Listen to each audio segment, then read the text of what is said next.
Hello friend, आज आज फेरि म हजुरको लागि न्यू टपिकमा न्यू भिडियो लिएर आएको छु। आशा विश्वास छ यो भिडियो हजुरलाई धेरै नै धेरै मनपर्छ र हस्त हजुरको टाइम नलिकन म हजुरलाई आफ्नो टपिकतिर लग्छु र साथै यो भिडियो पुरै हेर्नु बल लगाएर हजुरले के सिक्न सक्नुहुन्छ। र आजको टपिक यो रहेछ, हजुरले इङ्ग्लिस कसरी आफैले बोलेर सिक्न सक्नुहुन्छ। हजुर आजको टपिक यो रहेछ, इङ्ग्लिस सिक्न चाहनुहुन्छ भने यो एप्लिकेसन धेरै नै धेरै महत्त्वपूर्ण हजुरको लागि हुनेछ र हजुरलाई अलिकति इङ्ग्लिस आउँछ भने उसलाई बढाउन सक्नुहुन्छ, धेरै आउँछ भने यसमा अझै झन् नलेज बढाउन सक्नुहुन्छ। र यो एप्लिकेसनको यस्तो छ होइन साथी कि हाम्रो नेपालको ल्याङ्ग्वेज यसमा सपोर्ट गर्दैन। हजुरलाई हिन्दी ल्याङ्ग्वेज आउँछ भने हिन्दी ल्याङ्ग्वेज चुज गरेर हजुरले यसलाई सिक्न सक्नुहुन्छ।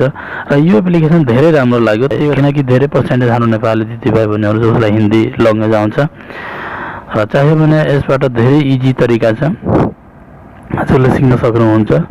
राम्रो लाग्यो भने प्लिज भिडियो हेर्नु, राम्रो लागेन भने स्किप गरिदिए हुन्छ। मात्र म हजुरलाई एउटा मलाई लाग्यो कि साथीलाई धेरै राम्रो लाग्छ भनेर होइन मैले यो भिडियो बनाउन खोजेको।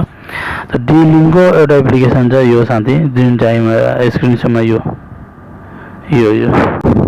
यो चाहिँ जुन चाहिँ सो गरेछ एप्लिकेसनमा गएर डिलिङ्गो होइन प्ले स्टोरबाट हजुरले डाउनलोड गर्न सक्नुहुन्छ। र डाउनलोड गरेर यसलाई पहिला होइन ओपन गर्नु र युज गरेर हेर्नु, राम्रो लाग्यो भने युज गर्नु, नत्र आउट गरिदिनु।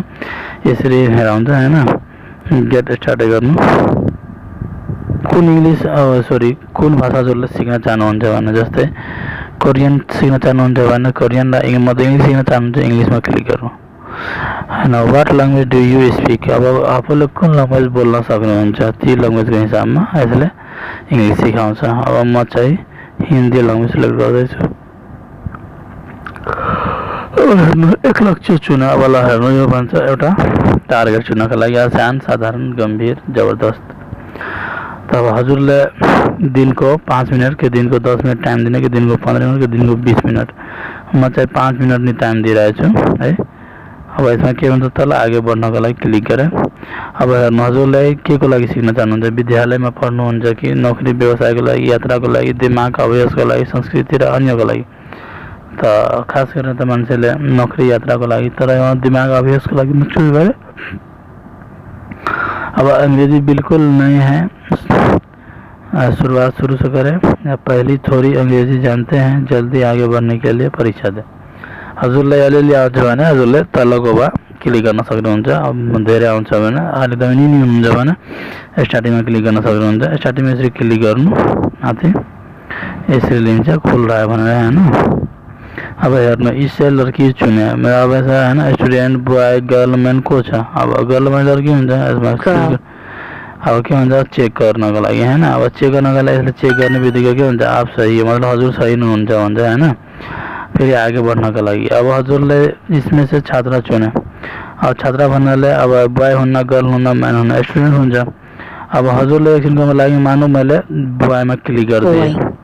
अब चेक गर्नको लागि हजुरलाई यसले करेक्ट एन्सर दिएर बताउँछ। हेर्नु सही उत्तर स्टुडेन्ट, किनकि यो गल्ती थियो होइन। बोय यहाँ के रहेछ स्टूडेंट। आगे बढ़ने के लिए फिर के बोले जो पहली गलती कोई बड़ी बात नहीं होती, आपको पाठ पूरा करने के लिए ताकत चाहिए होगी।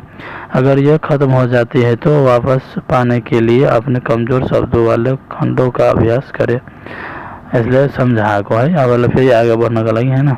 अब के भन्छ छात्र कैसे कहते हैं, छात्र कैसे कहते हैं आई एम स्टूडेंट या गर्ल, स्टुडेन्टले भन्छ। अब यसले चेक गर्नु कुन आप सही है भन्छ हो कि होइन। हजुर यसरी बिस्तारै हजुरले युज गर्न सक्नुहुन्छ। यसलाई चलाउन पनि धेरै मजा आउँछ होइन। त्यही भएर मैले यो भिडियो बनाइदिएको। हजुरलाई यो राम्रो लाग्छ भने हेर्नु होइन, युज गर्नु, राम्रो लाग्दैन भने छोडिदिनु। एउटा नलेजको लागि मात्र हजुरको लागि मैले यो बनाएको। हस् त यो भिडियो कस्तो लाग्यो, राम्रो लाग्यो भने लाइक सब्सक्राइब गर्नु, साथीलाई सेयर गर्नु। हस् त अर्को भिडियोमा लिएर आउनेछु। हस् त बाई बाई।